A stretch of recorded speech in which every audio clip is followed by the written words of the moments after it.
الحكايه بدات من هنا. شرح لي بقى ولا يا رجاله؟ يلا بينا. ماله نحل. ماشي، ايديكوا على فلوس كل مره انا ادفع. احلى 10 جنيه من عندي.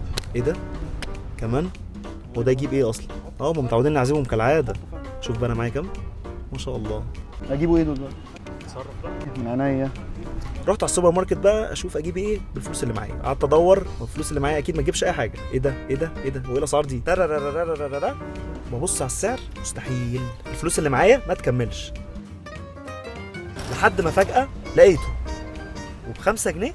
هو ده. تعالالي. حطيتهم في العربيه وهوب سكالوب عليهم. واول ما حطيت الحاجه صاحبي الاولاني قال لي ده ايه ده؟ جرب يا عم بس وهتدعي. ماشي. واول واحد بيدوق ها. تصدق جامد والله. صدق جامد فعلا. انت ما بتاكلش ليه؟ بتتكلم بجد جامد؟ بجد ايه يا ابني؟ مش انت اللي جايبه؟ لا يا عم انا عارفه بس باخد رايكم بس. ايه ده؟ تصدق ده زي ما بيقولوا بالظبط طعمه جامد. انا عجبني الاحمر عن الازرق، انتوا بقى عجبكم ايه؟